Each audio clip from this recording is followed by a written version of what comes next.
A'udzubillahi minasyaitonirrajim. Bismillahirrahmanirrahim. Alhamdulillahi rabbil alamin. Nahmaduhu wa nasta'inu wa nastaghfiruh. Wa na'udzu billahi min syururi anfusina wa min sayyiati a'malina. Man yahdihillahu fala mudilla lahu wa man yudlil fala hadiya lahu. Asyhadu an la ilaha illallah wahdahu la syarika lah wa asyhadu anna Muhammadan abduhu wa rasuluh. Subhanaka la ilma lana illa ma 'allamtana innaka antal alimul hakim. Allahumma 'allimna ma yanfa'una wanfa'na bima 'allamtana wa zidna ilma. Allahumma ati anfusana taqwaha wa zakkiha anta khairu man zakkaha anta waliyuha wa maulaha. Rabbi yassir wa la tu'assir, Rabbi tammim bil khair, amma ba'du. InsyaAllah kita sambung tadabbur surah Al-An'am ayat 101. Sebelum tu kita tengok pengajaran ayat yang lepas. Ayat berapa? 99. Okay.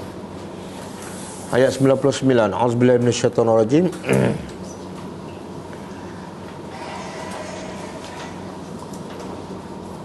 Wa huwa allazi anzala minas samaa'i maa'an fa akhrajna bihi nabata kulli shay'in fa akhrajna minhu khadira nukhriju minhu habban mutarakiba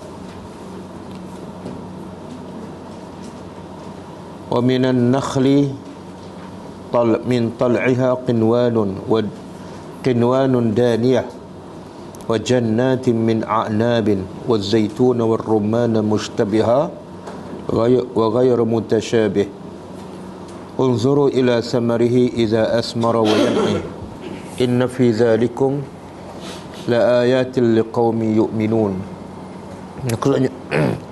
Maksudnya, dan dialah yang menurunkan hujan daripada langit, lalu kami turunkan, lalu kami tumbuhkan dengan air itu tumbuh-tumbuhan. Kemudian kami keluarkan daripadanya tanaman yang menghijau. Kami keluarkan pula daripada tanaman itu butir-butir biji-biji buah-buahan yang bergugus, dan daripada pohon kurma, pohon tamar, mayang-mayang yang kami keluarkan tandang-tandang buah yang mudah dicapai, dekat dicapai. Dan juga kebun-kebun, kami jadikan kebun-kebun daripada anggur, buah zaitun, buah delima yang menyerupai dan tidak menyerupai.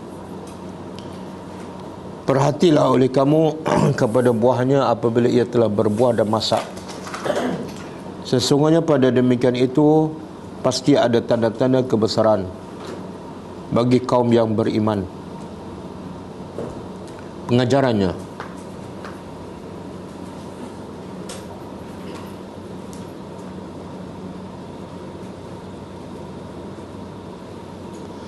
hanya Allah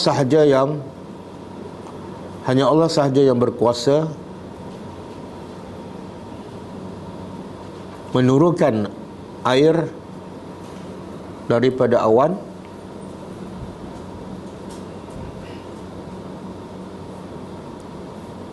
kemudian daripada air itu dia mengeluarkan berbagai jenis tumbuhan.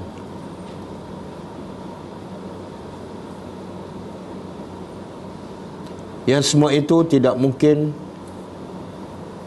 dapat dilakukan oleh makhluk.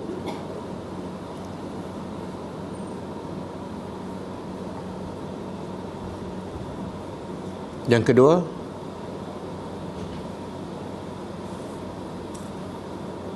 kebesaran dan kekuasaan Allah dan rahmatnya yang menjadikan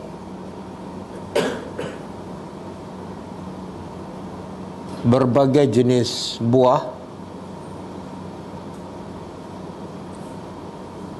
yang berbeza bentuknya, warnanya dan rasanya.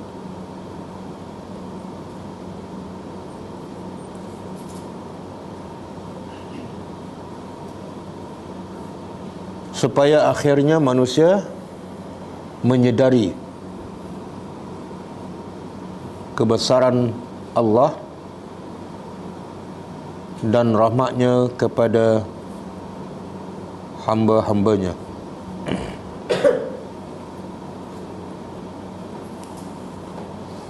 Yang ketiga, hanya orang yang berakal dan beriman, hanya orang yang berakal dan beriman sahaja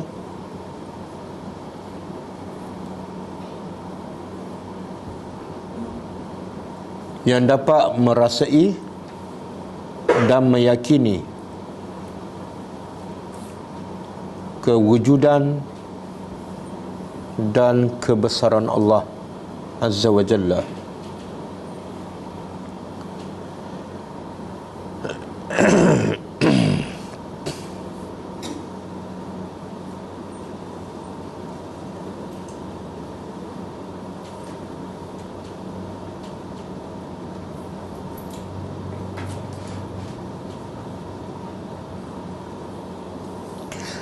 Ayat 100. وَجَعَلُوا لِلَّهِ شُرَكَاءَ الْجِنَّ وَخَلَقَهُمْ وَخَرَقُوا لَهُ بَنِينَ وَبَنَاتٍ بِغَيْرِ عِلْمٍ سُبْحَانَهُ وَتَعَالَى عَمَّا يَصِفُونَ. Maksudnya, dan mereka menjadikan bagi Allah sekutu-sekutu daripada jin, sedangkan Allah yang mencipta jin. Dan mereka mereka pendustaan dengan mengatakan bagi Allah ada anak lelaki dan anak perempuan tanpa ilmu. Maha suci Allah dan maha tinggi daripada apa yang mereka sifatkan. Pengajarannya, pertama, walaupun tanda-tanda kebesaran Allah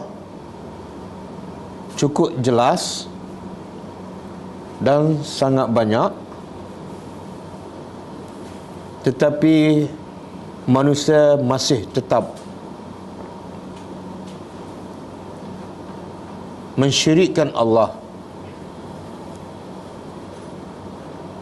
dengan menyembah yang selain daripada Allah.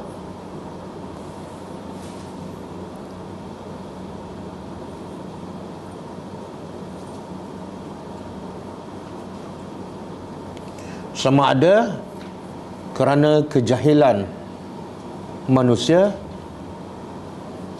atau kesombongannya.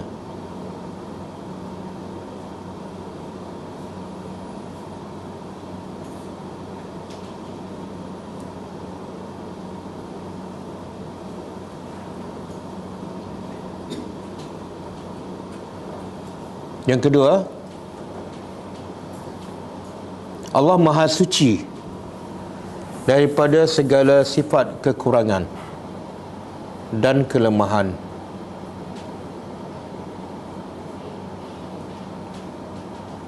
Sebagaimana disifatkan oleh sebahagian besar manusia.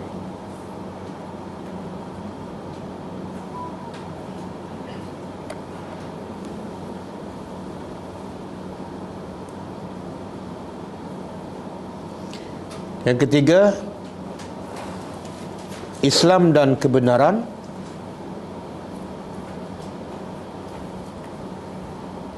tertegak di atas ilmu dan fakta,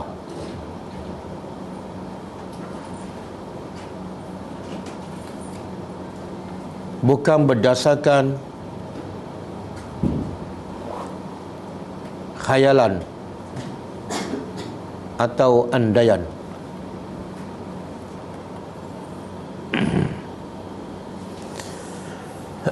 Okey, habis lah. Kita sambung tadabbur ayat seterusnya.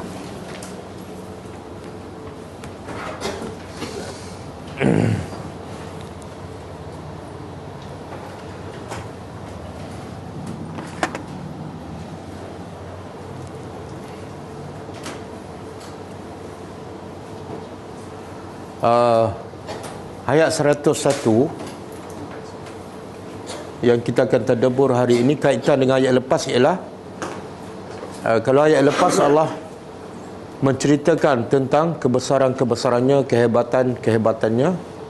Antaranya Allah menceritakan tentang dirinya, iaitu falikul habbi wan nawa, Allah yang mengeluarkan benih dan bijian.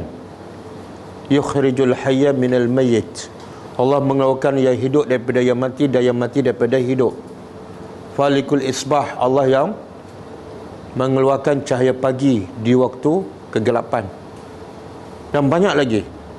Tetapi manusia masih tak nampak kebesaran Allah dan masih mensyirikkan Allah. Jadi ayat hari ini Allah masih memberi hujah bahawa satu perkara yang mustahil Allah memiliki anak sebagaimana yang dituduh oleh sebahagian manusia. Okey, auzubillahi minasyaitanir rajim. Bismillahirrahmanirrahim. Badi'u. Apa makna badi'? Badi' ni mana dalam bahasa Arab ialah al-mubdi', yang bukan setakat yang mencipta. Yang mencipta sesuatu dengan kehebatan, keindahannya tanpa ada contoh sebelumnya. Itu makna badi'. Yang mencipta sesuatu dengan kehebatan dan keindahannya tanpa ada contoh sebelumnya. Itu dia panggil badi' ataupun mubdi'.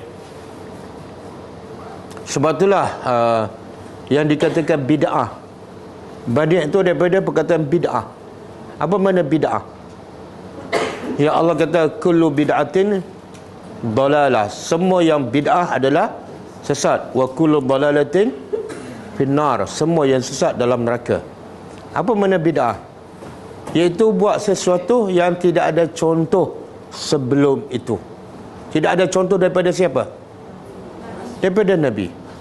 Jadi apa-apa saja amalan yang tidak ada contoh daripada Nabi, maka dia adalah bid'ah. Yang dilarang bid'ah dalam agama. Tetapi bid'ah dalam bab dunia, Islam menggalakkan. Kamu nak reka cipta apa saja yang tidak ada contoh sebelum tu, silakan. Kan? Nak cipta apa le? Telefon ada tak contoh sebelum tu? Tak ada, silakan. Dalam bab dunia, silakan.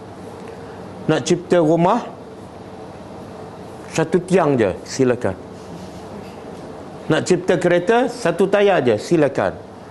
Nak cipta kereta terbang, silakan, walaupun tak siap-siap, silakan. Jadi bid'ah dalam bab dunia Islam menggalakkan, tapi bid'ah dalam bab agama hukumnya haram. Sebab apa?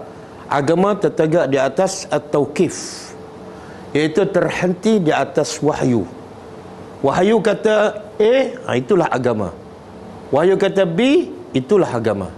Wahyu tak kata apa-apa, sunnah tak kata apa-apa, itu bukan daripada agama. Okey. Jadi Allah badi'u, Allah pencipta. Tapi bukan setakat pencipta, pencipta yang tidak ada contoh sebelum itu. Allah kalau nak buat apa-apa perlu tak contoh? Tapi manusia kalau nak buat apa-apa perlu tak contoh? Perlu. Nak buat rumah ada plan dia kan? Ada contoh rumah lain. Kita nak buat kuih apa-apa pun ada tak contoh? Bukan setakat contoh, ada sarang dia, bekas dia kan? Kalau tak ada contoh, kuih kita jadi kuih apa? Tak tahulah kuih apa. Jadi Allah tak perlu contoh. Badi'u, pencipta langit. Langit-langit. As-samawat jamak. Berapa langit? 7. Apa dalil? Itu pun nak buka buku. Surah Al-Mulk baca setiap hari. Belum hafal. Kenapa tak suka menghafal Quran? Yang kita baca setiap hari kan hafal je lah. Rugi tak hafal. 30 ayat surah Al-Mulk. Kalau kita hafal 30 ayat, apa kita dapat? 30 darjah di syurga. Setiap ayat satu darjah. Kan? Allazi khalaqa sab'a samawat. Allah yang mencipta sab'a, 7 lapis langit. Wal ard, dan bumi. Bumi pun ada berapa? 7 juga. Ada dalil. Agama mesti ada dalil. Tak boleh pakai nak selak je. Surah Al? Bukan. Saya dah bagi tahu. Ingat hari ni yang kelima saya akan bagi tahu. Siapa ingat? Allah beritahu dalam ayat itu, Allah mencipta langit 7 lapis, dan Allah mencipta bumi seperti ciptaan langit, iaitu 7 lapis juga. Seorang pun tak ingat. Ni kurang makan kismis ni. Surah At-Talaq. Surah At-Talaq ayat berapa? Ayat 12 lah. Cuba tengok, betul tak? 12 kan? Catik catik.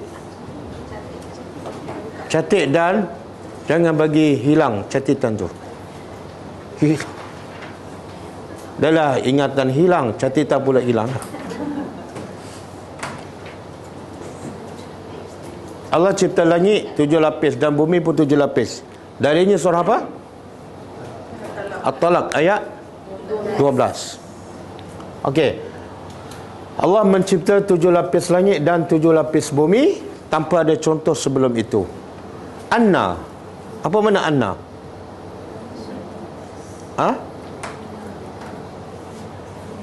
Anna bagaimana? Yaku jadi lahu baginya waladun anak.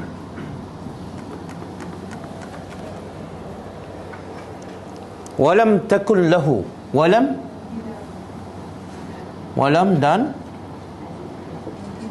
tidak, takun tidak ada, lahu baginya sahibah. Sahibah apa makna? Isteri. Sahibah ni sebenarnya kawan, sahabat kan. Isteri dikatakan sahabat sebab dia selalu sahabat ni sentiasa bersama. Allah kata apa? Tak, sahibah yauma yafirru al-mar'u yauma yafirru al-mar'u min akhihi. Kemudian yauma yafirru al-mar'u min akhihi wa ummihi wa abihi. Kemudian wa sahibatihi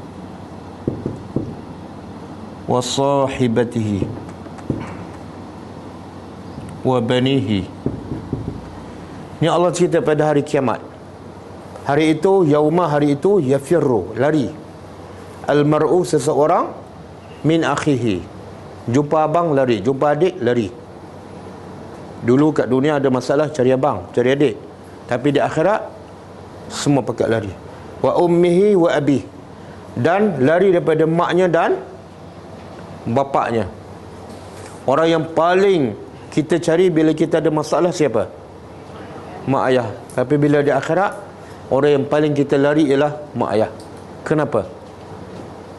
Sebab di akhirat besok tak ada siapa boleh bantu kita. Bahkan kadang-kadang dia orang ni akan membebankan kita di akhirat besok. Kita ada tanggungjawab tak pada mak? Ada. Kalau kita tak berbuat baik, mak akan tuntut di akhirat. Sebab tu nampak mak lari. Wasahibatihi, wasahibah. Dan lari daripada isterinya. Wabanihi, dan lari juga daripada anak-anaknya. Semua cabut lari.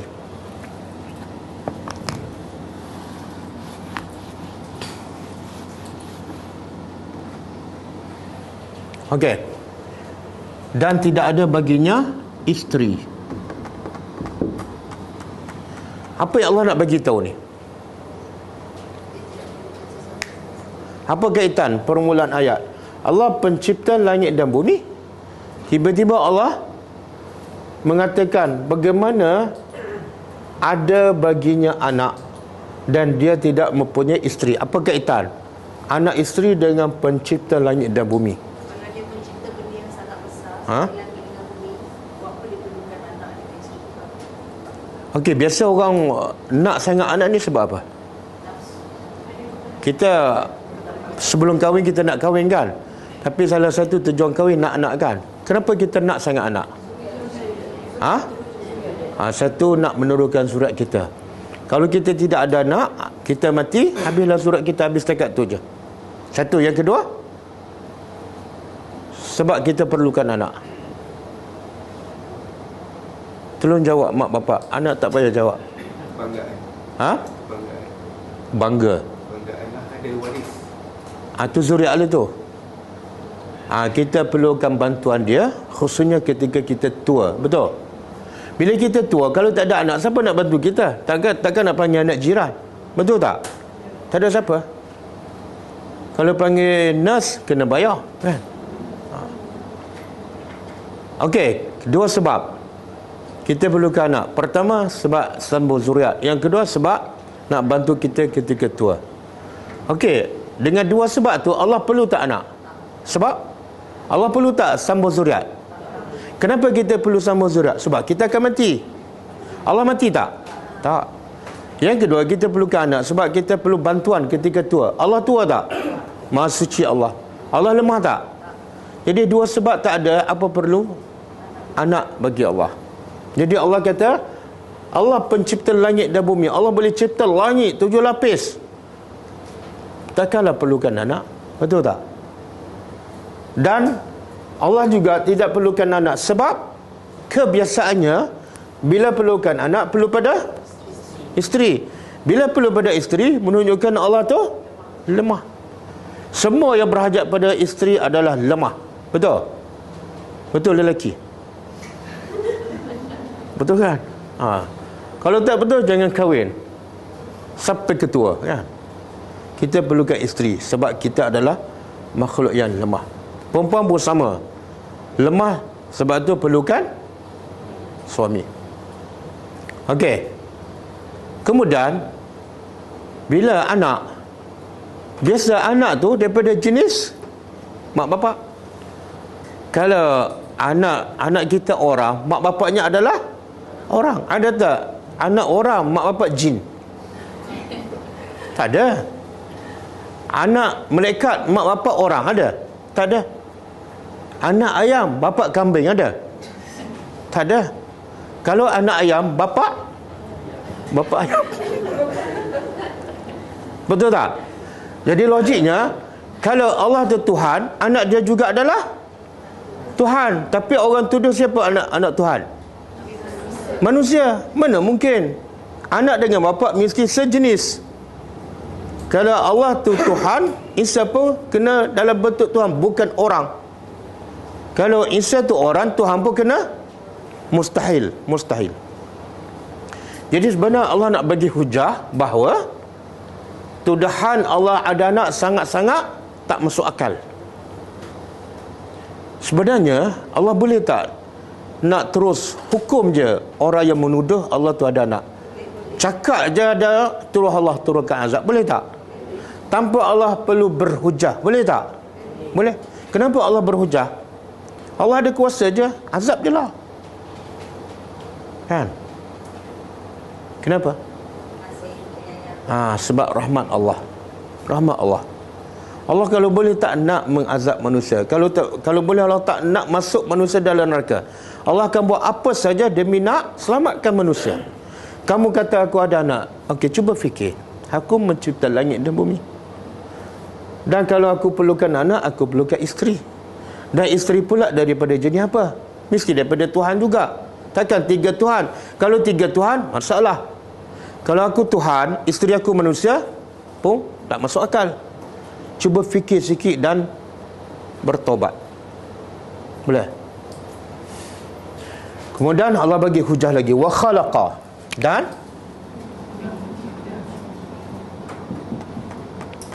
dia mencipta kulla syai'in, setiap sesuatu. Hujah apa? Yang ketiga. Hujah pertama, Allah tak layak, tak masuk akal memiliki anak. Pertama, Allah pencipta langit dan bumi. Jadi kalau pencipta langit dan bumi, apa yang di langit dan apa yang di bumi juga Allah cipta. Anak kita pun Allah cipta. Jadi apa perlu Allah memiliki anak? Semua dicipta oleh Allah. Yang kedua, kalau nak anak mesti sejenis, dan menunjukkan Allah tu lemah, tak masuk akal. Yang ketiga, Allah mencipta setiap sesuatu daripada bawah bumi sampai ke apa? Yang paling tinggi ciptaan Allah, Arash. Daripada bawah bumi sampai ke paling tinggi Arash. Daripada sekecil semut sampai yang paling besar iaitu Arash. Semua Allah cipta. Jadi apa perlu Allah kepada anak? Ada satu cerita, Abu Bakar Bakalani, dia pergi jumpa satu raja, dan sebelah raja tu ada seorang rahib. Rahib ni pendeta lah, dia tak ada anak. Jadi Abu Bakar Bakalani bertanya pada rahib ni, apa khabar anak-anak kamu? Maka rahib ni menjawab, dia terasalah. Dia kata, adakah patut kamu mendakwa kami memiliki anak? Kami ni rahib, kami tak perlukan anak. Maka Abu Bakar Bakalani menjawab, macam mana kamu mensucikan diri kamu tidak memiliki anak, tapi kamu menuduh Tuhan yang Maha Mencipta memiliki anak? Faham? Bila dia terasa, dia pun kata, okey, kamu pernah dengar tak kisah Aisyah, isteri Nabi kamu? Ya. Dia pernah berzina, kan? Dia nak burukkan apa ni? Burukkan Nabi Mak dan burukkan Islam. Maka Abu Bakar Bakalani menjawab, kamu pernah dengar tak kisah Maryam? Maryam juga dituduh berzina, betul? Dan antara Aisyah dituduh berzina dengan Maryam dituduh berzina, siapa yang mengandung? Maryam. Siapa yang lebih layak dituduh berzina? Yang mengandung ke tak mengandung? Tapi dua-dua bersih, dua-dua disucikan oleh Allah. Tapi kamu menjadikan mak Maryam tu sebagai mak Tuhan kamu, betul? Dua penampar kena. Lepas tu dia tak puas hati, dia kata lagi, pernah tak Nabi kamu kalah dalam peperangan? Abu Bakar Bakalani jawab, pernah, dalam peperangan Uhud. Maka dia kata, macam mana seorang Nabi kalah? Abu Bakar Bakalani jawab apa? Agak-agak jawab apa? Tak boleh nak jangka kan? Sebab otak kita tak macam otak ulama. Dia kata Nabi kamu pernah kalah. Abu Bakar Bakalani menjawab, macam mana seorang Tuhan dibunuh dan disalib? Kamu kata Nabi aku kalah, Tuhan kamu dibunuh dan disalib dan dihina. Siapa lebih teruk? Faham tak? Maka terdiam. Jadi sebenarnya Islam ni tegak di atas hujah. Kalau berdebat, yang lain mesti kalah. Kalau orang Islam tu ada akal, ada hujah lah. Kalau tak ada hujah, sekejap saya telefon ustaz. Okey, wahwa Dan dia bikulli, dengan setiap sesuatu, alimun, maha.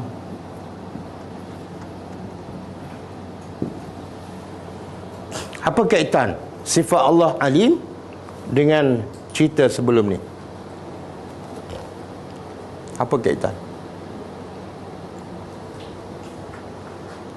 Mana Allah hebat mencipta langit dan bumi, Allah hebat mencipta setiap sesuatu.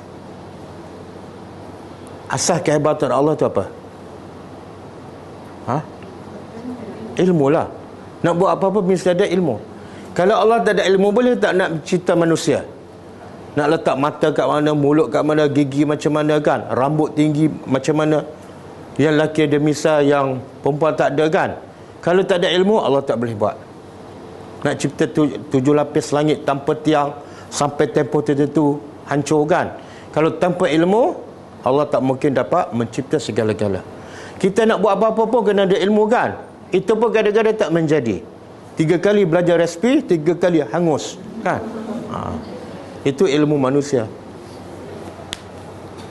Ada seorang Allah perlukan ilmu. Allah perlukan ilmu. Tak, Allah berilmu. Bukan Allah perlukan ilmu. Memang Allah tu hebat. Kehebatan Allah ialah dia berilmu. Bukan Allah perlukan ilmu. Kalau Allah perlukan ilmu, ayat tu menunjukkan Allah lemah. Allah berilmu. Sebab tu dia layak menjadi Tuhan. Ada seorang yang tak percaya pada Allah. Dia kata aku boleh cipta sebagaimana Allah cipta. Dia ambil makanan, dia letak dalam botol, dia tutup. Lepas tu lepas 3 hari dia buka. Agak-agak keluar apa? Ulat. Dia kata tengok aku cipta ulat. Kan? Daripada makanan betulkan jadi ulat. Maka orang Islam ni kata, Tuhan aku tahu dalam botol tu berapa ekor ulat, dan ajar setiap ulat berapa lama, dan jantina dia Tuhan aku tahu. Kamu tahu tak berapa ekor ulat, berapa betina, berapa jantan, berapa ajar dia berapa lama? Kamu tahu tak? Tercengang, tak boleh jawab. Allah Maha Alimun. Okey. Dengan sifat Allah ni badi'us samawati wal ard wa khalaqa kulli syai'in dan alim, kewajipan kita apa dia? Sembah Allah. Yang kedua, jangan memandai-mandai lah, sebab kita ni memang jahil. Wa ma utitu min ilmi illa qalila. Kamu tak diberi ilmu melainkan sedikit sahaja. Itu pun dah nak sombong, nak reka-reka lagi kan. Allah Maha mengetahui, serah pada Allah lah. Apa-apalah serah pada Allah. Jangan memandai-mandai. Okey, kemudian Allah kata zalikumullah. Zalikum, demikian itulah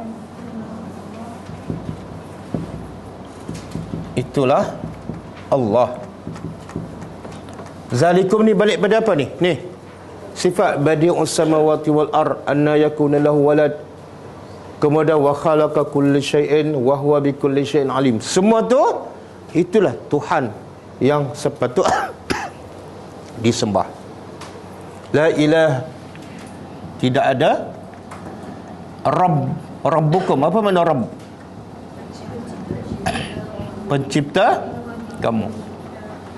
Dia bukan setakat pencipta langit dan bumi, tapi pencipta kamu, pengurus kamu, dan pemilik kamu. Dan tidak ada yang boleh mencipta, memilik, mengurus melainkan dia sahaja. La ilaha, tidak ada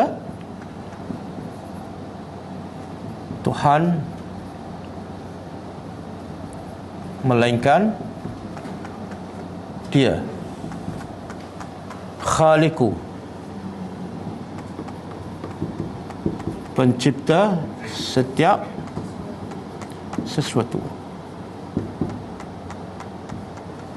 Maka sembahlah dia sahaja.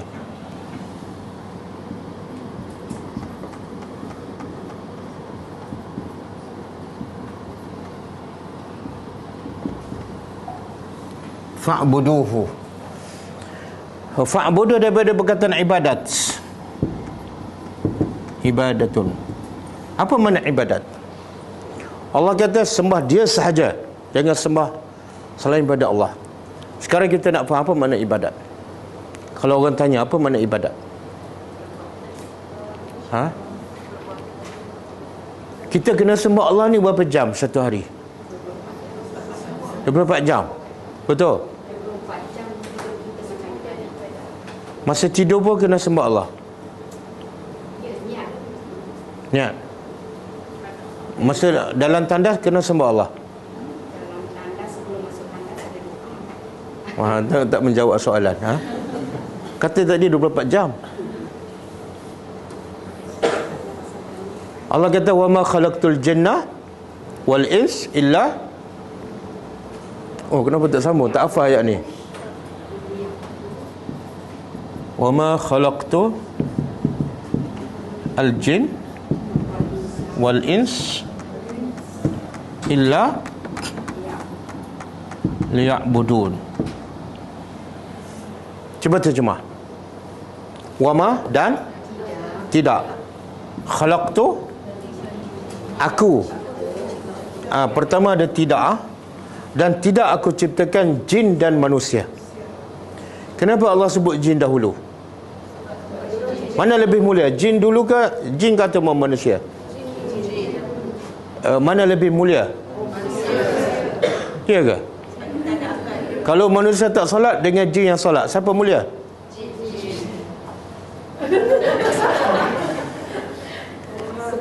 Siapa yang lebih mulia, jin ke manusia? Tak, yang beriman. Inna akramakum indallah atqakum. Okey. Oh, jadi salah lah Ustaz yang kata-kata, saya tak tahu tapi cukup famous. Sejahat-jahat jin, sebaik-baik manusia, sebaik-baik. Jadi tak betul lah kan? Memang yang tak betul ni selalu famous. Yang betul yang ayat Quran Allah cakap tu tak famous sangat kan. Sejahat-jahat manusia adalah sebaik-baik, itu adalah fitnah besar kepada jin. Kadang-kadang jin dengar sekali je Quran terus beriman. Manusia 100 kali dengar tak beriman lagi. Siapa yang paling baik? Jin. Jadi maknanya kalau ikut ayat sini, Allah bukan kira kau jin ke manusia. Tak. Dia kira beriman lah kan? Tak. Jin kalau beriman dengan Abu Jahal, siapa lebih baik? Jin. Jin masuk syurga yang beriman. Abu Jahal masuk neraka kekal. Tapi jin juga diciptakan sebelum. Ya. Allah sebut jin dahulu di sini sebab dari segi tertib ciptaan. Allah cipta jin dulu baru manusia. Jadi aku tidak ciptakan jin dan manusia melainkan untuk mereka. Tengok Allah guna perkataan satu ma, yang kedua illa. Beza ayat ni. Kalau Allah kata aku cipta jin dan manusia untuk sembah aku, aku cipta jin dan manusia untuk sembah aku. Satu lagi, tidak aku cipta jin dan manusia melainkan untuk sembah aku. Beza tak dua ayat tu? Apa beza dia? Penegasan macam mana? Kalau Allah buat ayat macam ni, aku cipta jin dan manusia untuk sembah aku, boleh sambung. Aku cipta jin dan manusia untuk sembah aku dan sembah orang lain. Tak boleh sambung. Seulang Kalau ayat macam ni, aku cipta jin dan manusia untuk sembah aku dan sembah yang lain, boleh sambung. Sebab tidak ada ma dan tidak ada illa. Tapi kalau ayat tidak aku cipta jin dan manusia kecuali untuk sembah aku, tak boleh sambung. Untuk sembah aku dan sembah yang lain, tak boleh. Salah. Dari segi struktur ayat salah. Maknanya daripada ayat ni kita diciptakan hanya satu tujuan, untuk jadi berapa jam? Sepanjang hidup kita, daripada pagi sampai. Tapi sebab didikan kita daripada kecil lagi, ibadat ialah solat, kan? Maka nampak dia beribadat bila? Masa solat. Yang kedua puasa. Maka nampak dia beribadat bila? Bulan Ramadan. Yang ketiga zakat. Nampak dia beribadat bila? Masa time keluar zakat ataupun sedekah. Yang keempat haji. Bila nampak dia warak sangat? Bukan balik haji, masa kat haji tu. Balik tu kadang-kadang sebulan 2 bulan okey lah kan. Lepas tu sebab didikan kita Islam ialah rukun Islam. Maka akhirnya lepas solat, siapa ni? Tadi nampak lain kan. Masuk pergi kelas lain, pergi kenduri, ni siapa? Dia pula tegur saya. Saya kata, siapa ni? Sebab apa? Kita diajar ibadat ialah waktu tertentu, tempat tertentu. Betul? Itu ajaran sesat ke ajaran salah? Sesat dan salah. Sebab itulah orang kata, kalau ada sahabat Nabi datang ketika ini, dia terkejut tengok kita ni. Ni betul tak umat Nabi Muhammad ni? Kita pun terkejut tengok dia. Ni betul tak umat Nabi Muhammad? Sebab Islam dia ialah menyeluruh. Islam kita adalah bermusim, bertempat. Jadi Allah kata, aku tidak cipta jin dan manusia melainkan untuk beribadat sepanjang masa. Bangun pagi je sampai tidur balik. Tapi kalau kita tak amal doa-doa, zikir-zikir yang Nabi ajar, daripada bangun pagi, naik kenderaan apa semua kan, kita tak boleh beribadat sepenuhnya kepada Allah. Sebab tu Quran dengan sunnah tak boleh dipisahkan. Belajar Quran mesti belajar sunnah. Dan alhamdulillah kita dah mula kelas hadis. Kelas hadis semalam. Jangan lupa setiap Khamis pukul 10.30. Ustaznya di situ. Ustaz Usama. Okey? Jadi sekarang kita balik pada definisi ibadat. Apa dia? Apa makna ibadat? Perbuatan apa? Dia kalau kita tak boleh, kita tak jelas makna ibadat, kesannya apa? Kita tak akan beribadat kepada Allah sepanjang masa kalau kita tak jelas makna ibadat yang sebenar. Siapa boleh bagi?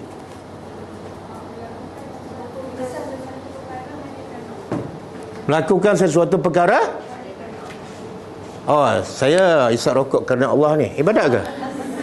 Ibadat ke? Salah daripada situ. Buat sesuatu kerana Allah. Kenapa pergi kelab malam? Betul, saya turun daripada rumah kerana Allah. Tengok. Kenapa mencuri? Kerana Allah. Tak lengkap. Tak lengkap.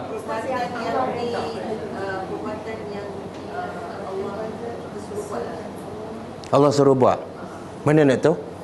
Mana kita nak tahu yang ni Allah suruh, yang ni Allah larang? Perpadukan Al-Quran dan hadis. Jadi itu adalah ibadah, perbuatan yang kita lakukan. tapi saya nak tanya, ramai tak orang Islam faham apa yang Allah suruh, apa yang Allah larang dalam Quran dan apa yang Nabi buat? Ramai tak?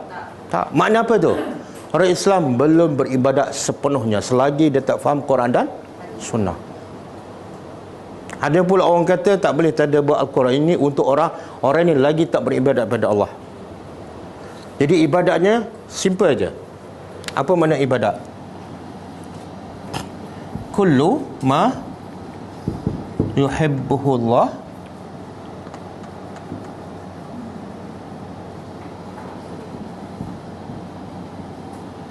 wa yardahu.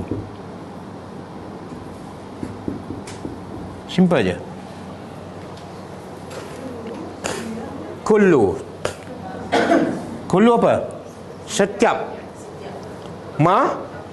Apa yang yuhibbuhullah, yang Allah suka, wa yardahu, dan Allah redha.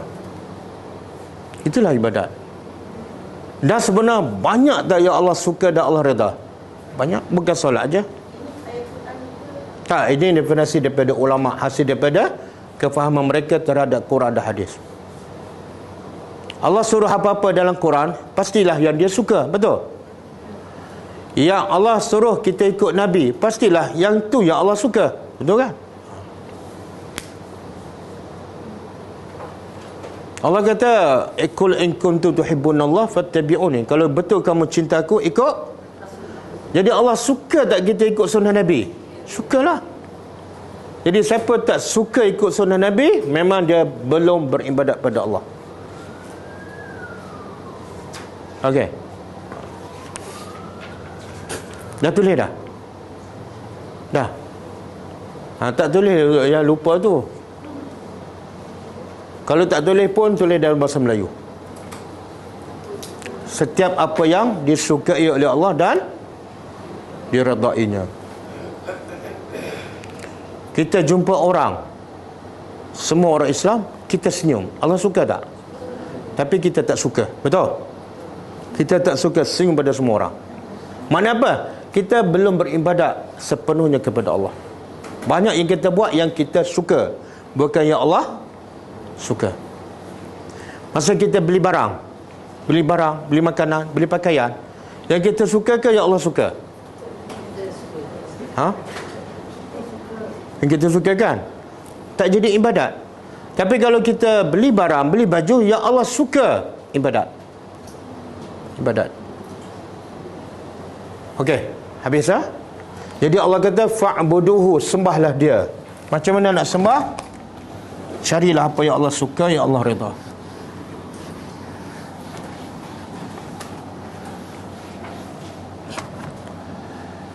Wahwa, dan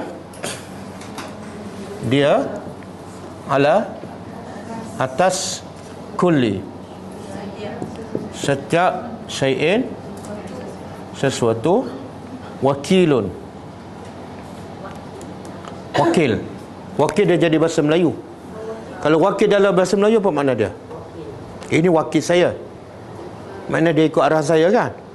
Dia ambil ganti tugas saya, tapi ikut arahan saya. Tapi sekarang yang wakilnya siapa? Apa makna wakil? Satu makna dia Allah penjaga. Allah pencipta, Allah penguruh, Allah penjaga.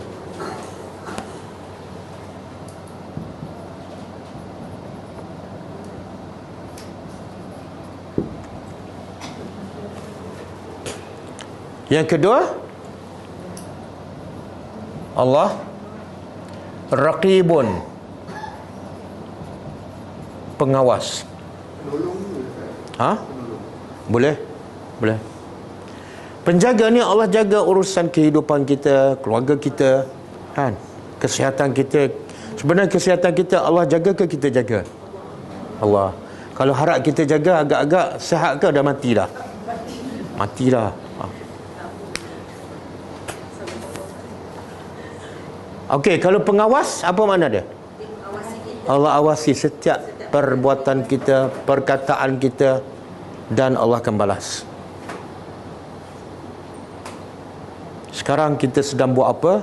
Allah satu jaga kita, yang kedua Allah awasi apa kita sedang cakap, sedang tulis, dah fikir. Niat kita datang sini, Allah akan catat. Dan Allah jaga ni berapa ramai? Allah wakil ni berapa ramai? Kulli syai'in. Manusia ada berapa bilion? Manusia bilion Allah jaga. Malaikat bilion Allah jaga. Jin, haiwan, tumbuhan, subhan. Kita anak berapa orang? Berapa orang anak? Berapa orang anak? 3. Boleh jaga tak? 3 orang je. Pening. 3 orang. Pening. Seorang duk buat apa dalam bilik kita dah tak tahu kan? Seorang duk kat luar tak tahu buat apa dah. Bila dia akan berkumpul? Saya makan je. Oh, semua sepakat lah. Kalau makan semua, kadang-kadang kita tak ajak pun dia datang. Tapi kalau solat 10 kali hajat pun tak nampak muka. Betul? Jadi kalau kita nak jaga 3 anak, kadang-kadang 3 kucing pun tak terjaga. Betul? Allah jaga berapa banyak ni? Maka kewajipan kita apa dia? Serahlah pada Allah. Jangan lawan dia. Jangan serah diri kita pada orang. Jangan serah pada suami. Suami pun tak boleh jaga kita. Betul? Betul kan suami? Betul. Jangan cakap besar. Ibrahim dengan kita, siapa lebih hebat? Nabi Ibrahim. Nabi Ibrahim. Tapi kalau Allah letak Nabi Ibrahim jaga Hajar tengah padang pasir, agak-agaklah selamat tak Hajar? Ha? Kalau makanan habis, air habis, Ibrahim nak buat apa? Tak boleh. Tapi Hajar selamat sebab siapa jaga? Allah. Pemuda Kahfi kan, siapa jaga dia? 309 tahun. Yang kejar mereka, yang nak bunuh mereka dah mati dah, kerajaan dah jatuh dah. Tapi dia yang dikejar, Allah jaga 309 tahun. Jadi pengajar yang paling penting untuk kita apa dah? Serahlah diri kita 100% kepada Allah, selamatlah. Ha. Tapi kita ni banyak songeh kan. Bila nak buat apa kadang-kadang tanya ni, tanya suami, tanya anak kan. Tuhan tak tanya. Bila kita tanya Tuhan, bila dah terdesak dah sampai kat dia ni tak boleh pergi, baru Ustaz ada tak ayat-ayat kan. Itulah perangai manusia. Kalau macam contoh kita hantar anak kita masuk asrama, masuk sekolah, semua kan ada kita macam ada perasaan risau dan ini, adakah bermaksud macam kita bukanlah kata tak yakin, tapi macam kita tak serah sekali pada Allah kan, betul kan? Kenapa kita risau? So jadi apa-apa lah. Okey, kalau duduk dengan kita tak jadi apa-apa ke? Kadang-kadang yang duduk dalam rumah tu kadang-kadang jadi apa-apa lebih teruk daripada yang duduk asrama, betul tak? Jadi kita serah pada Allah. Kalau kita dah yakin pada sekolah tu, serah dia, jangan fikir apa-apa. Sebab yang akan jaga dia ialah Allah, bukan guru, bukan cikgu, bukan sekolah. Bahkan kalau duduk dengan kita pun kadang-kadang orang rompak rumah, kadang-kadang dia bunuh sekali dengan anak, dengan mak sekali, tak selamat. Tengok Nabi Musa AS, duduk kat mana? Firaun berapa ramai dah dia bunuh anak lelaki Bani Israel. Lahir je bunuh. Sampai bila Musa lahir, mak dia risau kan. Tengok-tengok Allah kata apa? Pergi letak dalam istana Firaun yang nak bunuh tu. Tapi selamat tak Musa? Jadi anak angkat Firaun, sepatut dibunuh kan? Sebab siapa jaga? Allah. Bahkan Allah suruh Maryam hanyut ke mana?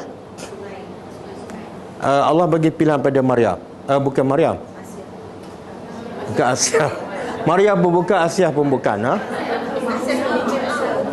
Siapa nama dia? Mak Musa dia nama, cuma kita tak tahu je. Bukan tak dinamakan, kita tak tahu. Mak Musa lah. Tengok Tuhan kata apa? Pertama, susukan di rumah kamu.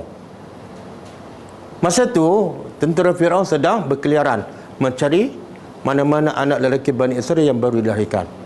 Jadi Allah bagi pilihan pertama, susukan Musa dan dalam rumah. Ataupun kalau kamu rasa takut, hanyutkan Musa di sungai. Sebenarnya pilihan kedua lebih menakutkan, kurang menakutkan. Subhanallah. Kalau kamu rasa takut menyusu dalam rumah, sepatut pilihannya yang kedua apa dah? Bawa Musa pergi jauh-jauh atas bukit dalam gua, tempat tu selamat. Okey kan?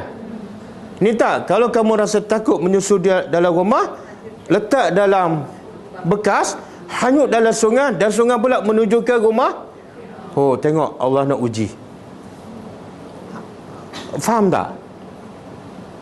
Kalau kita duduk tempat mak Musa, kita pilih yang mana? Menyusu duduk dalam rumah ataupun hanyut? Pasal apa? Kita tak yakin pada Allah. Allah kata, hanyut dan aku akan pulangkan Musa pada kamu, bahkan aku akan lantik dia sebagai Rasul. Jadi mak Musa yakin pada Allah. Dia tak tengok bahaya, dia tengok siapa yang bercakap. Kalau Allah pemilik sungai, Allah pemilik Firaun bercakap, pasti selamat. Letak je. Boleh tak? Oh, susah tu. Dan akhirnya betul-betul sampai. Dan kerana itulah Asia beriman. Serah pada Allah. Okey. Jadi asrama dengan rumah Firaun mana lebih jahat? Bertenang. Susulan daripada soalan puan ni, Saya teringat bila Rasulullah dia ada masalah, dia berhadapan dengan masalah ataupun dia perlu jalan penyelesaian.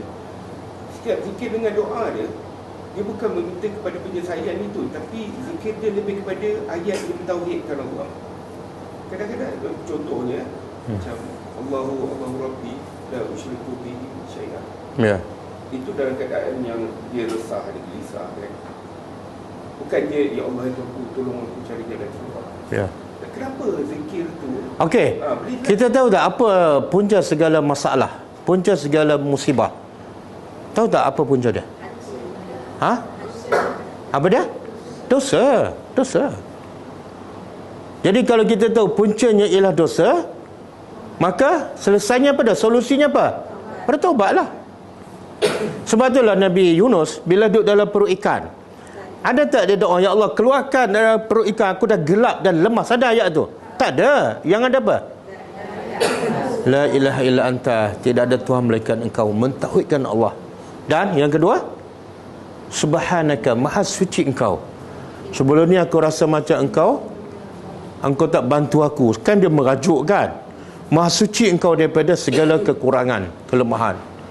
Dan yang ketiga, inni kuntu minaz zalimin, aku berdosa, ampun dosaku.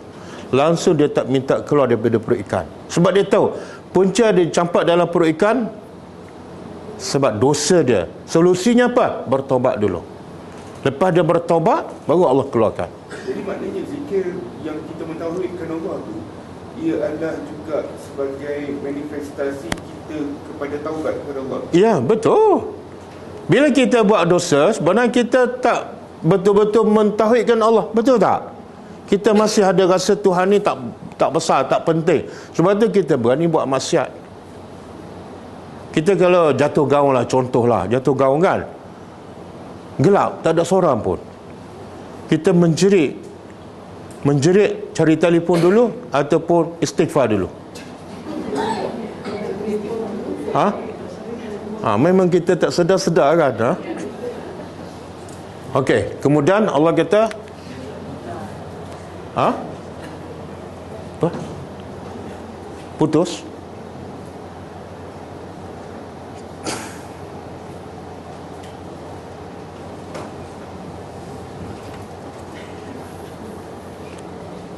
Dia putus Saya minum dulu. Okey.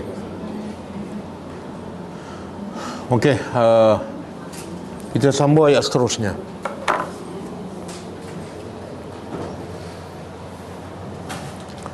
Kemudian ayat seterusnya Allah masih menceritakan kehebatan dan kebesarannya.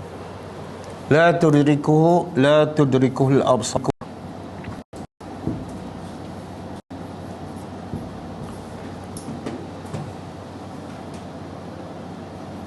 Tidak boleh. Tudrikuhu apa makna? Idrak ni, al-idrak dia lebih kepada al-ihatah.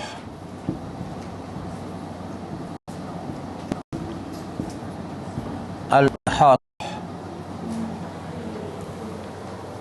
Jadi al-idrak tudrikuhu daripada perkataan al-idrak. Mana apa? Al-ihatah. Dia berbeza melihat dengan ihatah. Saya bagi contoh. Kita melihat, kita nampak kat sini je, depan je, betul tak? Tapi ihatah ni tudrik, meliputi semua. Kita nampak semua, belakang, depan, atas, bawah. Okey? Jadi Allah kata apa? Tidak boleh. Dia terjemah apa? Menjangkau.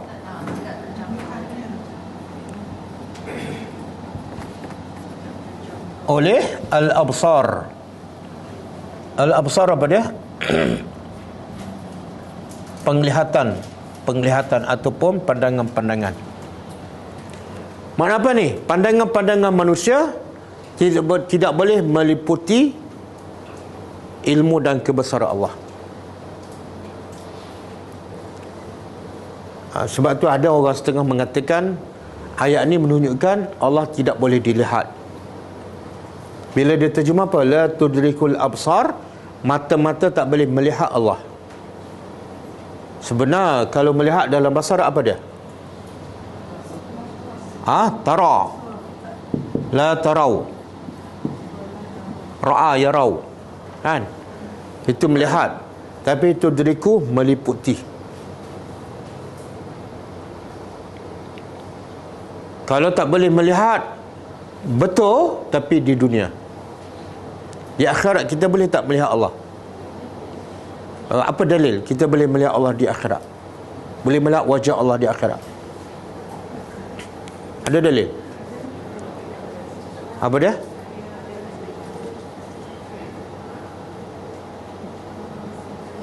Ni dah lama belajar ni kan? Tak tahu dalil lah? Oh, dalil. Tak ingat. Wujuhun yawma idzin nadhirah ila rabbiha nazirah. Surah apa? Tak ingat juga. Cuba buka surah Al-Ghashiyah kan? Al-Qiyamah. Cuba buka surah Al-Qiyamah.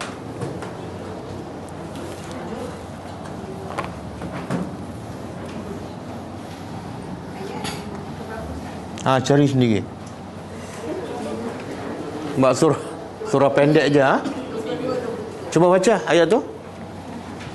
Wujuhun yawma idzin nadhirah. Nadhirah ila rabbiha nazirah.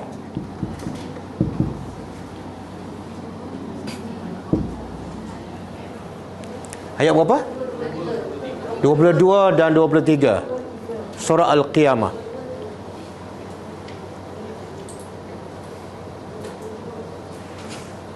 Okey, cuba terjemah. Allah kata di akhirat ni ada dua wajah aja, ada dua jenis wajah. Satu wajah, wujuhun, wajah-wajah yauma izin, hari itu nadhirah, berseri-seri. Kalau muka berseri itu ahli syurga lah. Satu lagi muka apa? Berkerut, berdebu, penuh dengan warna hitam, itu muka ahli neraka. Tidak ada wajah yang ketiga. Jadi wajah-wajah pada hari itu nadhirah, berseri-seri. Yang paling berserinya sebab apa? Ila rabbiha, kepada Tuhannya nazirah. Beza ini nadhirah, yakni nazirah. Nazirah daripada nazara, memerhati. Kepada Tuhannya, wajah itu memerhati Tuhan, melihat wajah Allah. Dan wajah Allah sudah pasti tidak sama dengan wajah makhluk. Ya. Ada satu hadis sahih, setelah ahli syurga masuk syurga, Allah bertanya, nak tak aku tambah sesuatu pada kamu? Maka jawab ahli syurga, bukankah engkau dah putihkan wajah kami? Bukankah engkau dah masukkan kami ke dalam syurga? Bukankah engkau dah selamatkan kami daripada neraka? Nikmat yang kami tak terfikir pun. Nak tambah apa lagi? Yang ni pun dah sangat-sangat besar dan hebat. Apa yang Allah nak tambah? Iaitu Allah buka hijabnya dan kita nampak wajah Allah. Nikmat yang paling besar dan lazat yang paling lazat ialah melihat wajah Allah. Kan?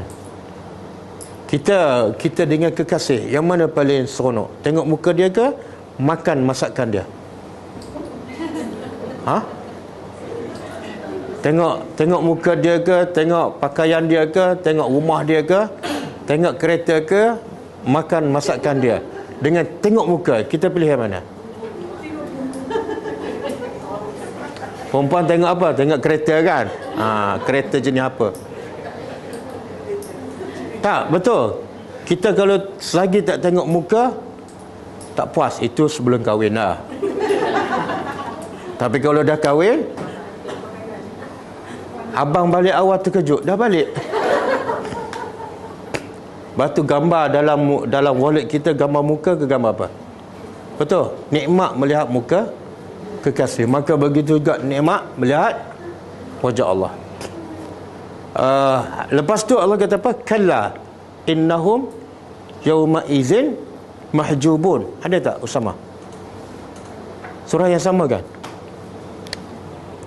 Kalla innahum yawma izin lamahjubun. Itu surah Mutaffifin. Lamahjubuna.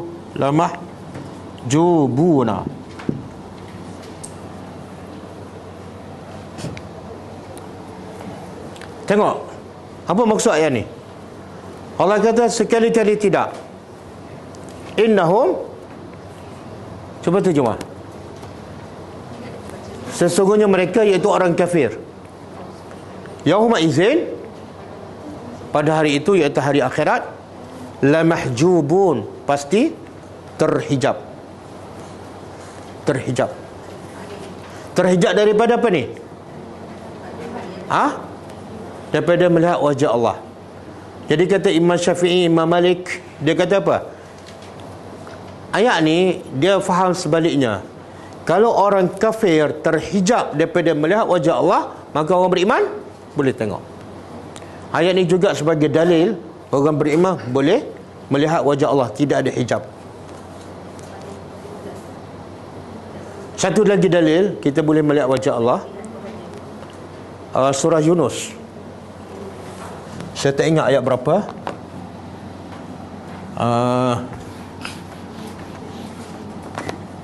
Lillazina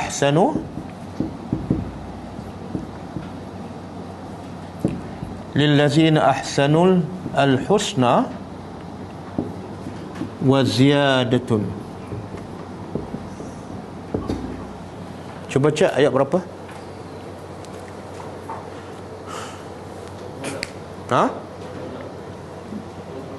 Surah Yunus ayat 26. Tulis, catat. Surah Yunus ayat 26. Siapa kata tak boleh tengok wajah Allah, bagi dalil ni. Lillazina, cuba terjemah. Lillazina, bagi orang-orang yang ahsanu, yang selalu berbuat baik, beriman, beramal, ikhlas.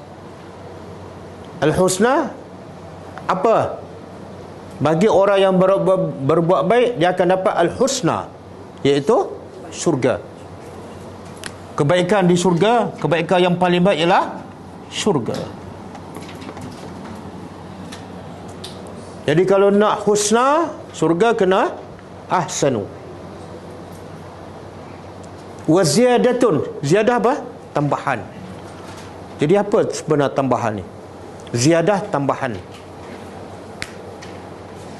Jadi ahli tafsir mengatakan, Nabi sendiri mentafsirkan ziyadah ialah an-nazar ila wajhillah, melihat wajah Allah.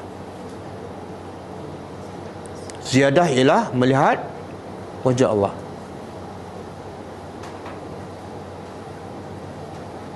Diterjemah apa dalam Quran? Surah Yunus ayat 26. Ada, betul? Betul kan? Al-husna, syurga. Tak ada, tak beritahu. Tak ada sebut. Dalam bracket.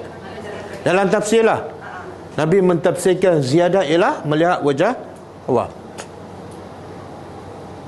Okey, kita boleh melihat wajah Allah di akhirat. Apa dalil tadi? Surah Al-Qiyamah ayat berapa? 22 dan 23. Yang kedua surah Mutaffifin ayat 15. Yang ketiga surah Yunus ayat 26. Okey, di dunia boleh tak melihat wajah Allah? Tak boleh. Ada dalil tak? Ada dalil tak? Tak boleh melihat wajah Allah di dunia. Apa dalil? Surah apa? Kisah Nabi Musa. Nabi Musa rindu nak tengok muka Allah. Dia pun minta, Rabbi arini anzur ilaik. Wahai Tuhan, tunjukkan aku untuk aku melihat wajah engkau. Dia orang beriman rindu nak tengok wajah Allah. Maka Allah izin tak? Allah tak tolak. Allah kata apa? Kalau kamu nak tengok aku, tengok kat gunung tu. Kalau kamu boleh bertahan, kamu akan nampak wajahku. Tapi bila Allah menzahirkan kebesarannya pada gunung, apa berlaku pada gunung? Gunung pecah, terkejut dengan kebesaran Allah.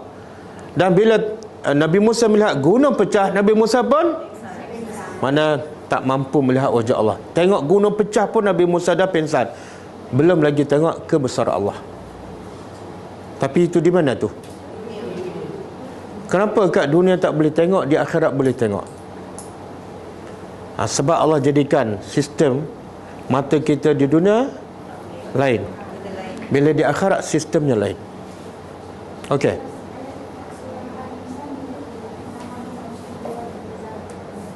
Kuat sikit.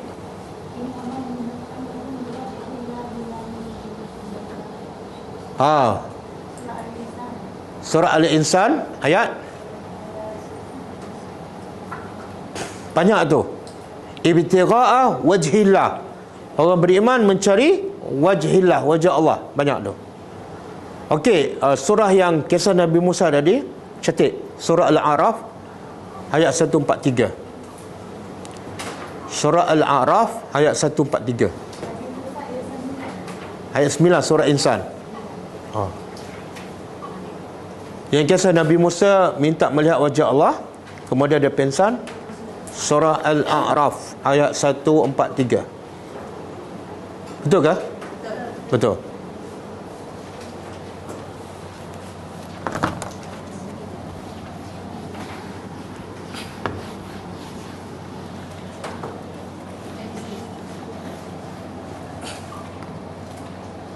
Okey. Jadi Allah beritahu pandangan-pandangan mata tidak boleh melihat Allah ataupun tak boleh meliputi Allah. Dia tudriku ni sama dengan ada satu ayat Quran yang kita biasa baca. Dia mengetahui apa dia di depan kamu dan dia tahu apa yang di belakang kamu, dan kamu tak boleh meliputi ilmu Allah walaupun sedikit. Ayat apa tu? Ayat? Masya Allah. Ayat berapa tu? 255. Cuba baca ayat tu saja.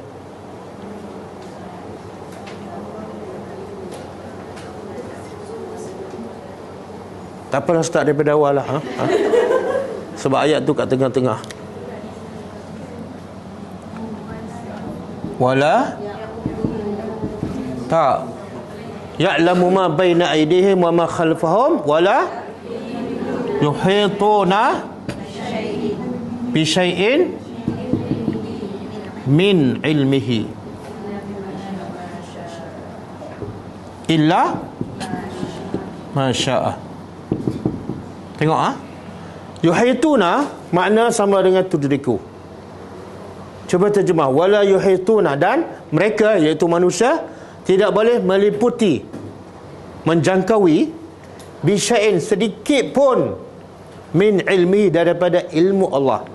Sikit pun kita tak tahu. Illa masya Allah, kecuali yang Allah kehendaki. Yang kita tahu tu Allah kehendaki, kita belajar, Allah pun bagi.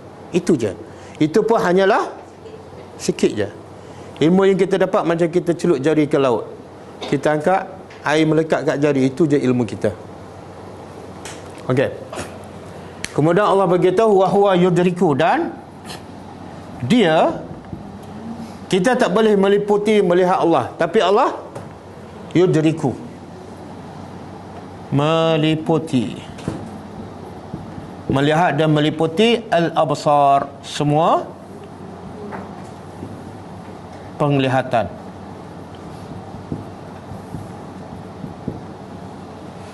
Allah tahu segala-gala, zahir, batin, besar, kecil, dulu, sedang, akan datang. Wa huwal latif, dan dialah al-latif. Apa makna al-latif? Ya latif, ya latif.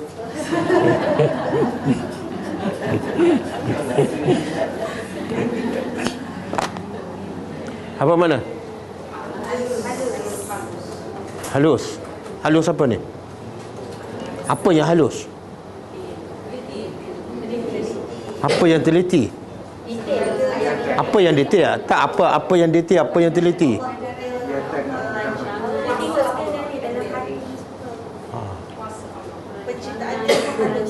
Makna ilmu Allah tu sangat detail, sangat halus, sangat teliti. Satu, itu makna latif.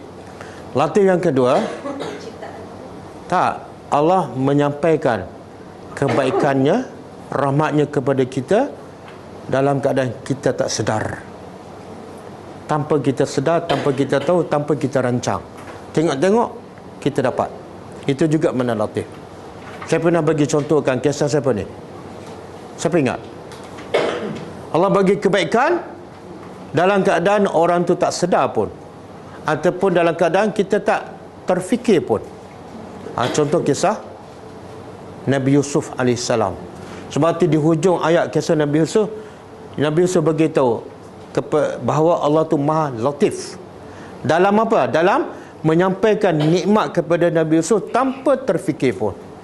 Ialah daripada budak dikhianati, dicampak dalam perigi, dijual sebagai hamba, masuk istana jadi hamba, kemudian difitnah, jadi banduan. Tiba-tiba tengok Allah nak bagi kebaikan pada Nabi Yusuf. Proses tu orang tak terfikir, itu latif, secara halus. Ada tak? Masuk perigi, lepas tu jadi hamba, tiba-tiba keluar jadi Perdana Menteri, ada? Tak ada. Yang ada apa dia? Pergi MCKK, sambung kat UK, anak pula anak Datuk Seri jadi PM. Biasa tak? Itu bukan latif. Okey. Wa huwal latif al-khabir. Maha mengetahui. Jadi khabir, Allah tahu apa yang batin dalam. Kalau al-alim, kalau disertakan dua-dua, al-alim dengan al-khabir, apa beza? Al-alim, yang ni alimun. Kalau ada dua-dua, al-alim fi zahir, Allah tahu yang zahir. Al-khabir, Allah tahu fil batin.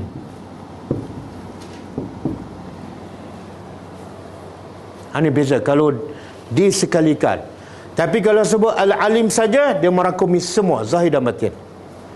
Kalau sebut khabir saja macam ayat ni, dia merakumi zahir dan batin. Al-latif pula halus, detail.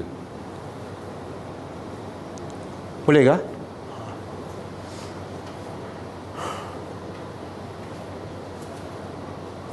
Macam kita bila kalau isteri mengandung kan, dia pergi scan, dia tahu tak jantina anak tu? Tahu kan? Tahu. Scan lah. Tapi belum tentu betul. Biasanya betul kan? Lelaki. Tapi lebih pada itu, dia tahu tak? Kulitnya warna apa, rambut kerinting ke, hidup berapa umurnya, kahwin dengan siapa, sekolah kat mana, masuk universiti bidang apa, tahu? Allah tahu semua sekali. Itu dia panggil Al-Latif. Okey? Bolehkah? Dah, cukup. Ada soalan?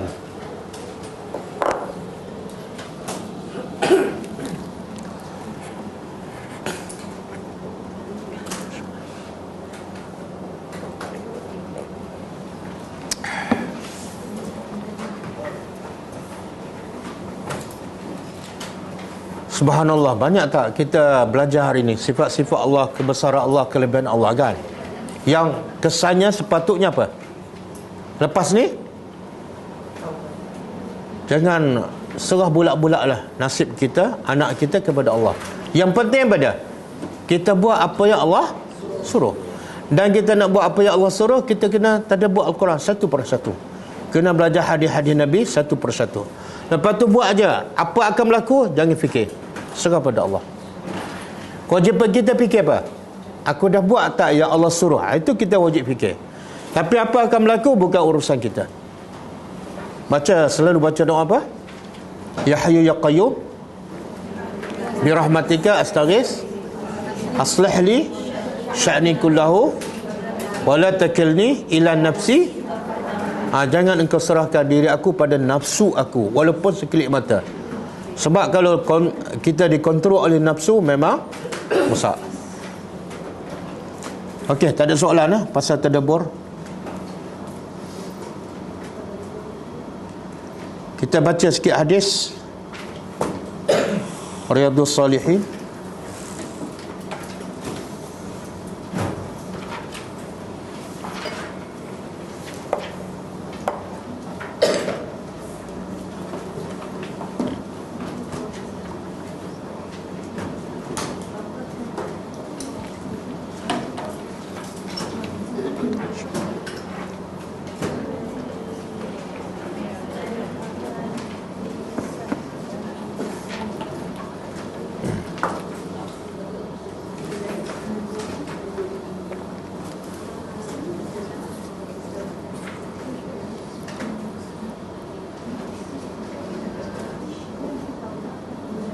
Hadis ke berapa?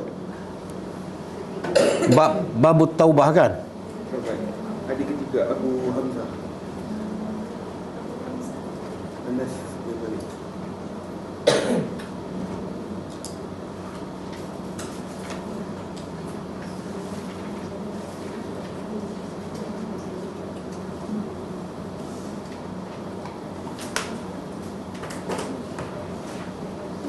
Okey. Internet saya slow lah. Dia tak keluar buku tu. Boleh seorang-seorang baca maksud hadis tu. Abu Hamzah nama sebenarnya Anas bin Malik.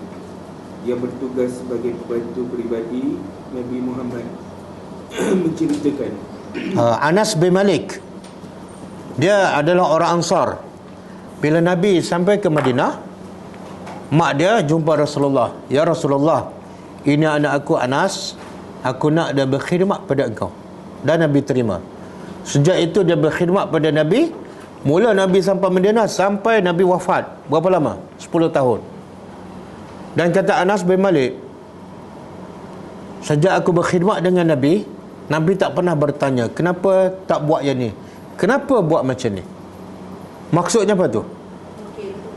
Nabi bukan orang yang cerewet. Apa yang aku buat, Nabi tak pernah membantah, tak pernah menegur. Sebab Nabi bukan orang yang cerewet. Kita kalau kita jadi bos lah kan, berapa kali kita tegur pembantu kita, staf kita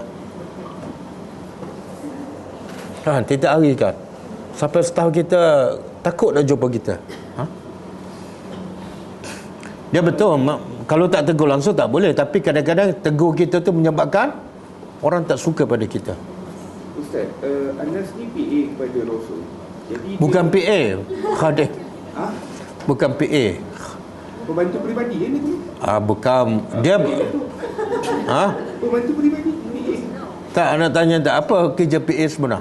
Personal assistant. Ialah apa kerja dia? Pembantu peribadi. Saya tak tahu, saya tak ada PA. Tak, saya punya soalan, dia stay in dengan Rasulullah ke? Tak. Dia tinggal sekali? Tak. Tak. Tak. Semua pembantu Rasulullah ni, salah seorangnya Azam bin Malik, seorang lagi Rabi'ah bin Ka'ab al-Aslami. Mereka ni bukan diminta oleh Rasulullah, tapi mereka menawarkan diri. Sebab mereka tahu kelebihan berkhidmat dengan Rasulullah sebenar berkhidmat untuk agama. Sebab Nabi kerja dia untuk agama Allah. Kerja apa dia? Kadang-kadang bawa air untuk Nabi berwuduk. Itu bukan kerja PA. Apa-apa yang diperlukan oleh Nabi, memudahkan kerja Nabi, semua dia buat tanpa diminta oleh Nabi. Okey. Jadi kalau maknanya dia boleh katakan seharian sama dengan Rasulullah. Maknanya dia antara perekod hadis yang banyak.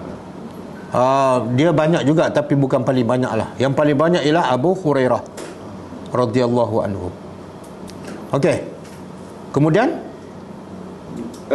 Nabi Muhammad pembantu menceritakan, Nabi Muhammad menjelaskan, percayalah Allah lebih gembira menerima taubat hamba-Nya dibandingkan dengan kegembiraan seorang daripada saudara-saudara. Boleh kuat sikit.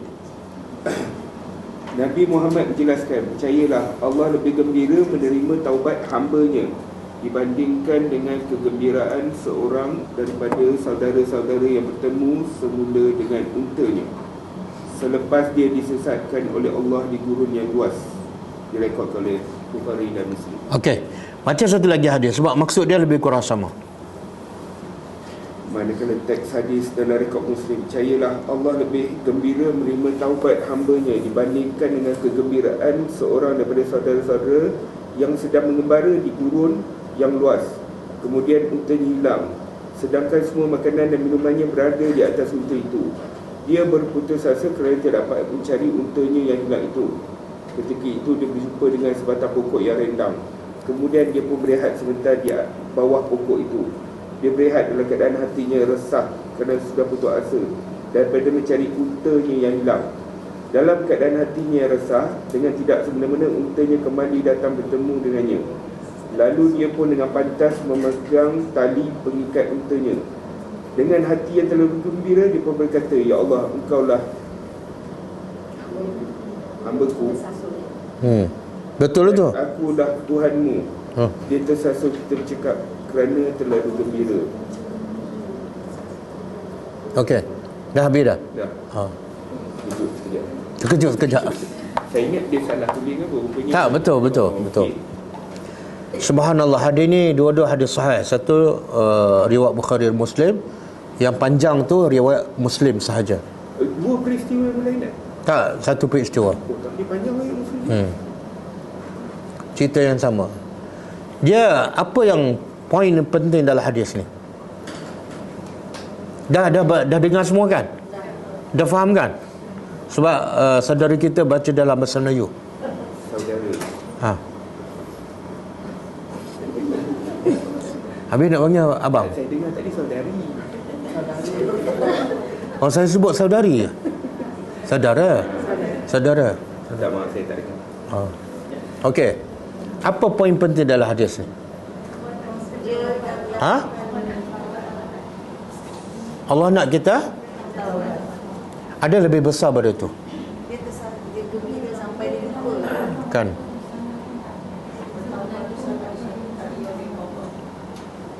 Amalan yang antara amalan yang paling Allah suka hamba dia bertaubat. Allah sangat suka. Sampai Nabi buat contoh bagaimana Allah sangat suka bila hambanya bertaubat. Supaya kita nampak tu bagaimana Allah sangat suka tu. Nabi buat contoh. Apa dia?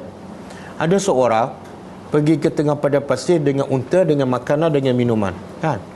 Tengah-tengah padang pasir tu dah jauh berjalan, tiba-tiba unta dia terlepas. Tak tahu pergi ke mana. Dia dah jauh dah, tengah padang pasir. Orang pun tak ada, kedai pun tak ada. Dia nak patah balik, tak boleh, unta tak ada. Nak makan, tak ada, makanan atas unta. Minum pun tak boleh, minuman semua atas unta. Jadi dalam kepala apa dia? Matilah. Dia tunggu mati. Dia pun duduk bawah pokok, kemudian tidur tunggu mati je. Mana dalam kepala dia mati dah. Tiba-tiba bila dia tersedar, tengok unta duduk sebelah dengan makanan. Dia terlalu seronok, seumpama orang yang mati hidup balik. Terlalu gembira dia. Sampai apa? Tersasul. Engkaulah hamba-Ku, akulah Tuhan. Gembira tu sampai tahap dia tersasul. Sangat-sangat gembira. Cuma bayangkan orang gembira macam tu. Dah dalam kepala memang mati 100% dah. Tiba-tiba diberi nyawa hidup kembali. Terlalu gembira. Allah lagi gembira pada lelaki ini bila kita bertobat padanya. Faham tak? Kita dah seronok tengok lelaki ni, tapi sebenarnya Allah lagi seronok bila kita bertobat kepadanya. Faham? Kenapa Allah sangat seronok ni, sangat gembira bila kita bertobat? Allah ada faedah ke? Tak ada. Tak ada faedah satu sen pun. Kita bertobat Allah tak rugi, kita tak bertobat Allah tak rugi, kita bertobat pun Allah tak untung apa-apa. Habis kenapa gembira? Kita bila anak kita buat salah, dia minta maaf, kita gembirakan. Kita ada faedah, betul? Ada faedah. Lepas ni kita nak suruh apa-apa pun senang. Tapi Allah tak ada faedah satu sen pun, tiba-tiba gembira. Apa maknanya? Apa maksud? Allah sangat-sangat tak nak hamba dia masuk neraka. Sangat-sangat tak nak. Sebab tu bila dah bertaubat, ya Allah, selamat dah kamu daripada neraka. Allah kalau boleh nak semua hamba dia bertaubat, bila dengan bertaubat je sangat-sangat gembira, lebih gembira pada lelaki ini. Tapi berapa ramai yang solat dalam keadaan berdosa, agak-agak Allah suka tak pada dia? Allah tak suka. Solat buat maksiat, solat kan, Allah tak suka. Lebih baik kamu bertaubat betul-betul, pergilah solat. Yang Allah paling suka taubat kamu tu. Sebab apa? Dengan taubat sahaja kamu selamat daripada neraka. Boleh? Jadi cuba bayangkan, aku ada dosa kan? Kalau aku tak bertaubat, Allah tak suka. Kalau aku bertaubat, Allah sangat suka, lebih suka daripada lelaki ni. Maka mendorong kita untuk segera bertaubat. Boleh ha? Jadi siapa ada dosa tu, bergembiralah dengan gembiranya Allah bila kita bertaubat. Okey, yang kedua. Faedah yang kedua. Allah, lelaki ni cakap bahasa yang boleh jadi kafir tak? Ayat dia tu, engkau hamba, aku Tuhan. Boleh jadi kafir tak?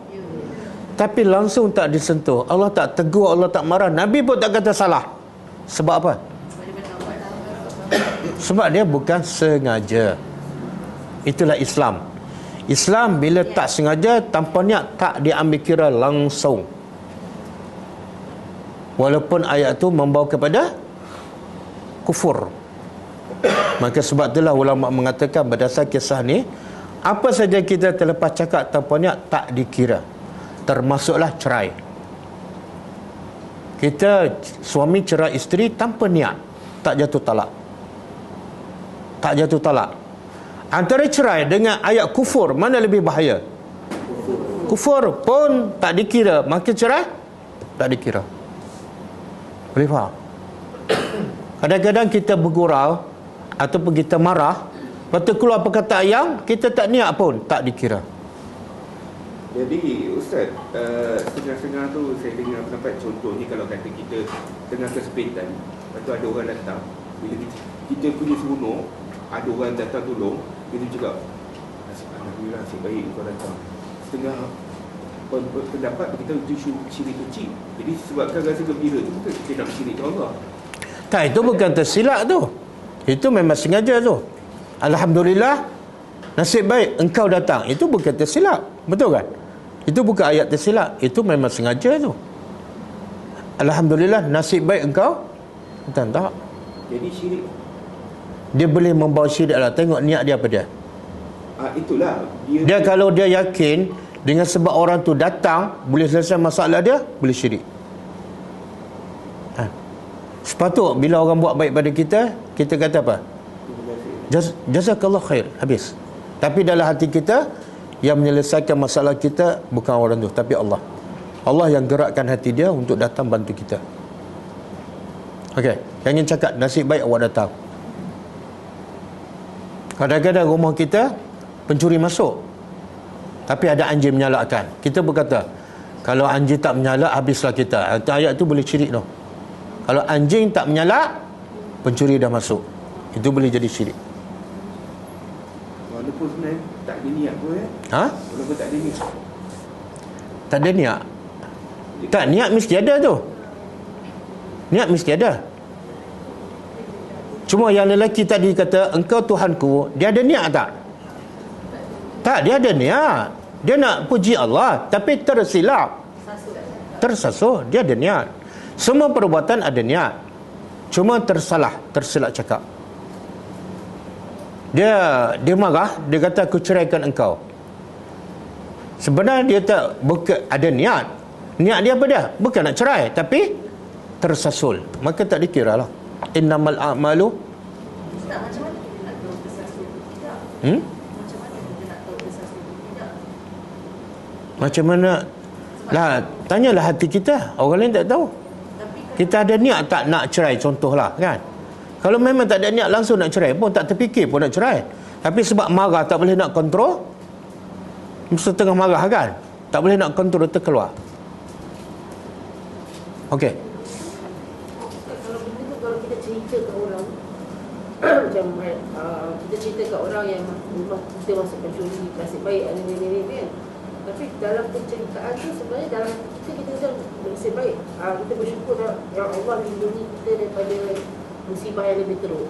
Tapi penceritaan kita kepada orang nasib baik benda yang kejadian tu, itu pun kira hampir mensyirikkan Allah tu. Tak, ayat nasib baik itu, Dia macam ni. dia sebenarnya nasib kita sentiasa baik. Betul tak? Ada tak nasib jahat? Tak ada. Saya rasa macam ni. Saya bukan nak tegakkan, tapi kita menceritakan situasi itu, bukannya menceritakan bahawa anjing tu yang menyelamatkan kita. Contoh kan, kita menceritakan situasi itu. Atas asbab asalkan anjing tu pencuri tak jadi masuk. Cakaplah atas asbab, bukan nasib baik. Tapi bahasa tu. Ya, tapi bahasa. Melayu tu kita Melayu cerita nasib baik anjing tu menyala. Kita menceritakan bahasa kita, cara bahasa tu lah sebenarnya. Betul. Bila kita kata nasib baik anjing menyala, seolah kalau anjing tak menyala, pencuri masuk. Seolah macam tu kan? Betul. Tak, bagi tahu betulkan. Betulkah yang salah? Biasakan yang betul. Ustaz, kita elakkan perkataan nasib baik tu kan.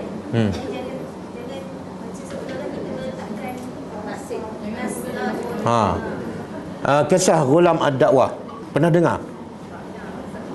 Ghulam Dakwah tak pernah? Tak pernah. NGO Ghulam Ad-Dakwah? Pernah dengar? Samalah tu. Kita NGO Ghulam Ad-Dakwah ambil kisah daripada Ghulam Ad-Dakwah lah.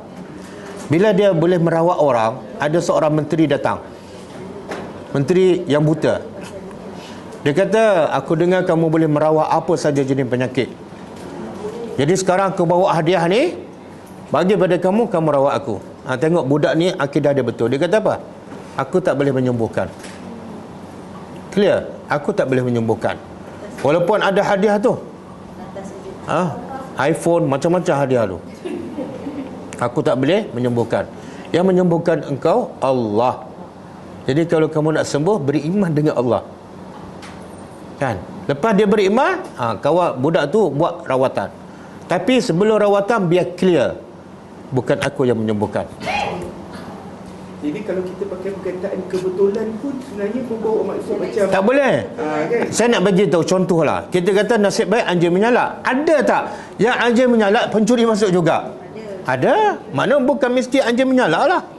Maknanya pakai perkataan kebetulan pun tak boleh jugalah kan? Tak boleh. Apa pula kebetulan? Semua yang berlaku Allah dah catat. Bila? Kalau Allah dah catat awal, kebetulan ke memang dah perancangan? Cuma kebetulan pada kepala kita lah. Pada sisi Allah memang dah dirancang lama dah. Ustaz, ni termasuk perkataan kalau Tak ada. Okey. Habis ya?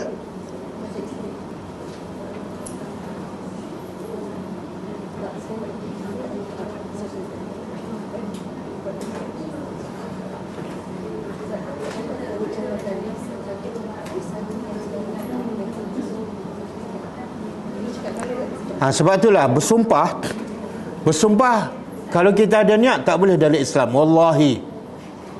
Tapi kalau bersumpah dia sebut wallahi, tapi tak niat bersumpah pun, Allah tak ambil kira. Allah sebut dalam surah apa ni? La yu'akhizukumullah bil-laghwi.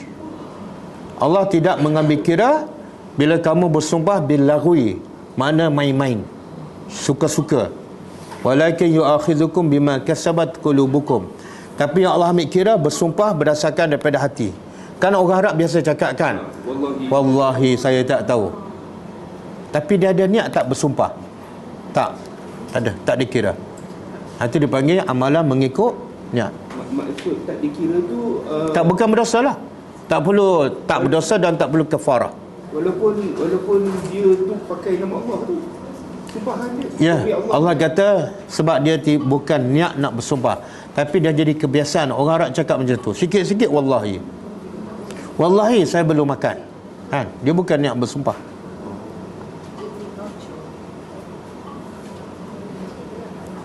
Okey, cukup ah? Cukup. Cukup ah?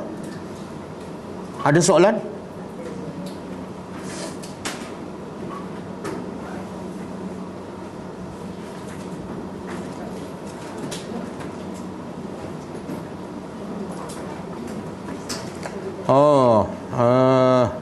Hadis yang akan datang sangat-sangat panjang.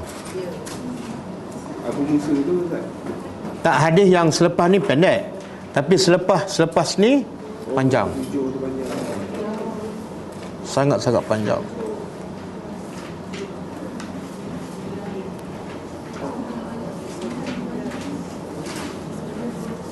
Okey, cukuplah. Ada soalan? Tak ada? Kalau tak ada, kita tutup dengan membaca tasbih kafarah. Subhanakallahumma wa bihamdika asyhadu an la ilaha illa anta astaghfiruka wa atubu ilaik. Assalamualaikum warahmatullahi wabarakatuh. Ya? Kelas malam ni tak ada. Kelas biasa tadabbur surah Al-Anfal tak ada. Sebab kita akan pergi ke misi dakwah ke Perak. Tapi kemungkinan kita ada tazkirah, kita buat live. Nanti kita akan maklumkan. Kelas hari Isnin ada, insya-Allah.